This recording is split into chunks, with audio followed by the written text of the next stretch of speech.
احمد فیض‌الله خونزاده 9 شهروند تاجیکستان را بعد همگی 2 ماه بود و باشش از روسیه اخراج میکنند.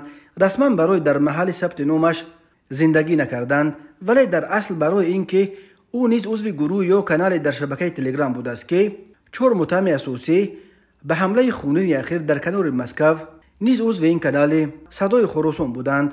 باور می رود که حملگران محض توسط همین کانال مربوط به قنات تاجیکی سازمان تروریستی داعش خراسان به این سازمان جلب و به انجام حمله تروریستی مایل کردند.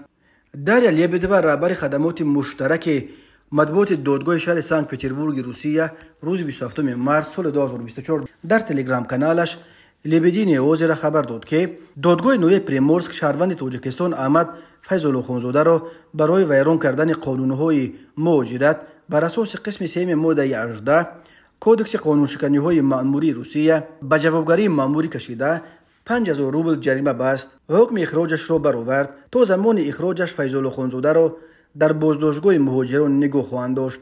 داریا لیبدووا خبر داد که احمد فیض‌الله خونزاده تازه 19 ینور سال 2024 به روسیه آمده، پتنت برای کار گرفت و در تنگکوچه فوراژنی ثبت نام کرد، ولی اون نه در محل ثبت نامش بلکه در خوابگاه واقع در کوچه 5 سویتسک زندگی میکرد. طبق قانون‌های مهاجرت روسیه مهاجر باید در محل ثبت نامش زندگی کند، ولی البته سبب توجه همکاران من جای زیست نبود. فیض‌الله خونزاده در تلگرام کانال عضو گروهی بود که از طریق آن امیسرهای سازمان تروریستی داعش آدمان را برای انجام حمله های تروریستی در روسیه جلب میکردند. نفرانی که 22 مارس سال 2024 در کراکوس سیتی هال حمله تروریستی انجام دادند نیز در همین گروه اینترنتی جلب شده بودند.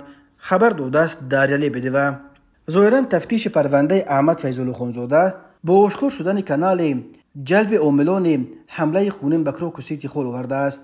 یک منبع اوگا روز 27 به خبرگزاری ریا نووستی خبر داد که عاملان این حمله را توسط تلگرام کانال صدای خراسان که به قنات تاجیکی بخش افغانستانی داعش معروف به ولایت خراسان تعلق داشت به این کار جلب کردند. منبع ریا نووستی گفته است حالا به سبب برای اون نامعلوم تلگرام کانال که از افغانستان از جانب قنات تاجیکی داعش خراسان اداره میشد از بین برده شده است. خبرنگاران ریا نووستی نیز این مسئله را پیگیری و معاین کردند که کانال صدای خراسان نه در تاجیکستان و نه در روسیه دیگر باز نمی شود.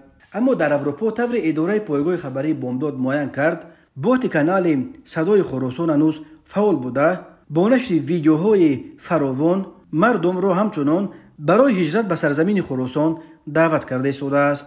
یادآور می‌شویم شام 22 مارس 4 نفر مسلح به تالار کنسرت‌های کراکوس سیتی هال در شهر کراسنogorsk حمله آورده ازدحام را قبل از آغاز کنسرت گروه موسیقی راک پیکنیک تیرباران کردند و گلوی برخی را نیز بریدند.